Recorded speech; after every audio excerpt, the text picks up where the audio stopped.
Welcome to the Two Blokes Chatting radio show on 94.7 The Pulse. Music, interviews, news, and, well, Two Blokes Chatting. Now, here are the two blokes. Neil, the word legend is thrown around. Sorry, enough about me. Let's get to the guest. We have international legends, we have national legends, we have state legends, we have down-to-earth legends, and the word fits. And we've got one on the line, a man who won not one, two, but three Neville Whitley medals from the Werribee Centrals Football Club, Jason Fastuca, genuine legend. Good morning. Oh, that's not a bad rap. Thanks, guys. How are you? Well, Yeah, that's what you mate. asked us to say. You sent us the script. We're only just reading what you asked us. I told you not to tell me that. I never had the pleasure of watching you play, Jason, but I have spoken to many people who have, and it is pretty clear you were damn good at this game at this particular level. But let's go back to where your career started and went, because it wasn't always at Werribee Centrals. No, well, I mean, it started under 18s at Hoppers Crossing. My parents wouldn't let me play junior footy because I had braces and that, so they held me back till I was 17. And then started at Hoppers, and played seniors there for a few years, and then went to Werribee VFA, and had a crack there, and then came back to Altona, and then it was Werribee Centrals after that for 10, 12, 14 years, I think. So that's quite a good look around the local footy scene. And let's discuss the VFA stuff, because that's clearly the most prominent. So give us an idea of some of your teammates and the coach of the club and the opposition at the time you were at Werribee. I was playing, although the coach at the time was Donald McDonald. Oh, g'day, Jason. How are you, mate? Yeah. He's just dropped in. And I was, with obviously Jack and Hughes was the yes. teammate, and Trent Churchill and that, and but some of the guys I played against, I remember playing my first practice match for them. We played against Frankston, and I was playing full forward against David Rees-Jones. and I was just like, yeah, this is great. This is all. Nothing scary about that. No, not at all. Was Donald still having a run around in those days, or was he just a non-playing coach? Yeah, he was non-playing coach. Yeah.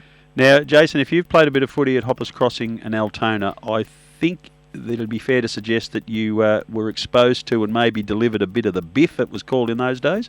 Do you enjoy the physical aspect of the game? Look, I love the physical aspect.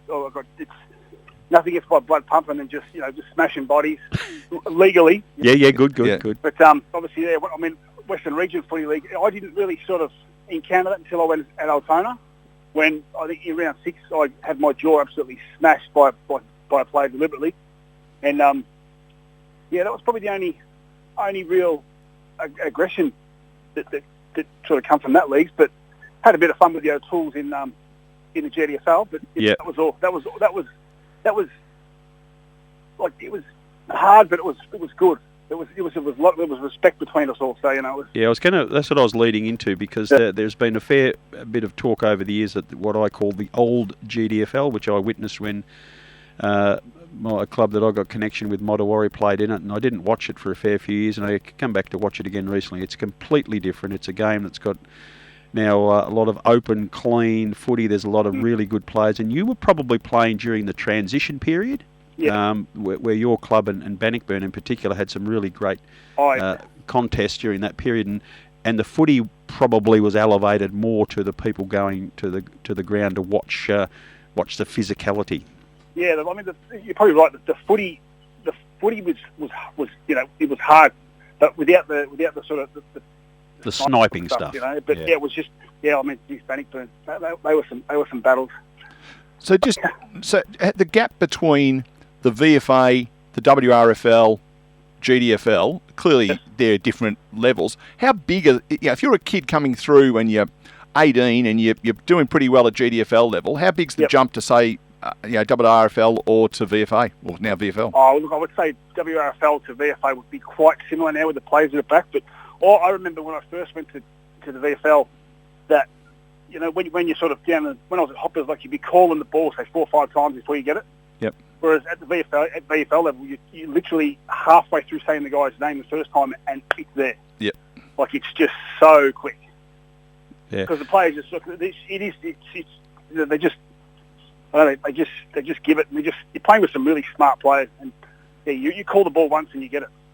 The interesting thing with Werribee Centrals making the trek as they did initially with Wyndham Vale to come down and play in the Geelonga district, it was administrational reasons that have affected both clubs. You guys have stayed, and probably half of your 50-year club history has been down in Geelong. It seems like a long journey in this day and age, not necessarily, but it's a journey that your club has really enjoyed and taken on with vigour. For yourself, just playing locally and making that change and driving down to Geelong, out to Inverleigh, Bannockburn, how much of a change was that for you?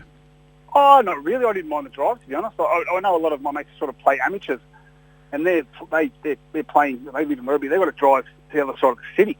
You know? And look, yeah. So I thought the Geelong journey was perfect. It wasn't too bad. You know, it was only a half an hour drive, which isn't that bad.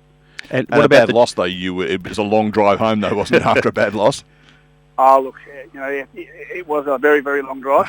You know, we didn't lose that many, which was good. But yeah, every time we did it was. I'm probably the worst loser out of all. I hate losing. You mentioned the O'Tooles, Ricky in particular, who were clearly the most highly skilled and decorated out of that family, and I suppose both of you would have played in the middle of the ground against each other a lot. Was he one of your most enjoyable opponents? Yeah, look, I love playing against Ricky. I think we brought the best out of each other. And I mean, but look, in saying he's the best skill, like Barry was up there too. Like Barry was, he was a hard player to contain too. But yeah, like I love battling Ricky, and we had a good relationship, and we still talk now.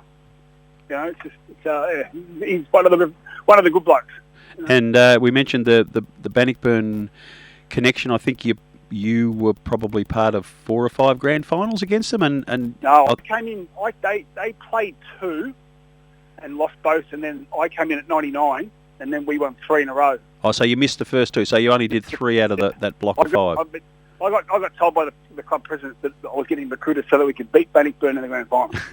And that worked out pretty well. Well, I must say, still to this day, nearly out of the 14 years I was there, I think the most amazing moment for me was that 99 grand final when the president, it was Chopper at the time, he literally came up to me crying and he just said thank you, and I was just, wow. Yeah. Yeah, it was crazy. You might have felt a bit like Ron Barassi at North Melbourne in 1975 when that club won their first ever premiership after years in the wilderness, so to speak. Yeah, what are some of your great Bannockburn memories opponent-wise there? I suppose a couple of Pilgrims would spring to mind. Look, you know, the Pilgrims and Colliger as well, and and the Lewis brothers at points. But Bannockburn was just good because Bannockburn used to just go toe to toe, like like most clubs would put a tagger on me. But Bannockburn just went, you know what, we're going head to head, and they were just good battles. They were hard, physical, and the relationship with the players after the game was incredible. You know, it was like two clubs sort of going head to head. You'd think there'd be some animosity there, but there really wasn't. No, that's good to hear. Hey, listen, we're getting you players of your ilk on because the Geelong and District Footy League have very good videos available thanks to Noel Fanny. You can go onto the website and select games, and there'll be plenty of games from your era on there. So if you haven't already done it, Jace, you might like to sit back one afternoon and go down memory lane with some of those great contests, but they are available on the GDFL website, and you have certainly been one of the highly decorated and great players in this competition. It's good to have you aboard, and hopefully we'll get to meet you one day and see you around the trap supporting the mighty Centurions. Yeah, well, I hope to be there next year, to be honest. Well, they're about to dawn on a great era. They've got a lot of kids in the side, very, very good performances during the finals last year. So, yeah, I think we're going to see a lot more of them in the winners' circle. Yeah, and they're coached well too. Like Nick's a good coach. Yeah, good ex-teammate of yours as well. Ex-teammate, yeah, brilliant player. You know, good. Just he was probably one of the players too. Like him and Sean Stewart, and that just chemistry just off the bat was just incredible. Yeah, good stuff. Yeah. Thanks for your time this morning, mate. Sorry it took so long to finally get you, but it's been a great pleasure to have you aboard. How's the new phone?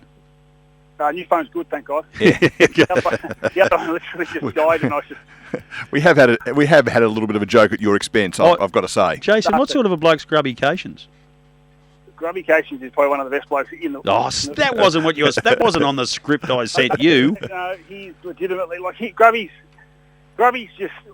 he's just one of them blokes. He just tells it to you how it is. He doesn't sugarcoat nothing. He certainly does that. No good. He tells you no good, but like Grubby's awesome. He's probably one of our best mates down there, to be honest. Yeah, we get some feedback from him on a fairly regular basis. Sometimes positive. Sometimes positive. No, he's all right. Thank you very much, Jace.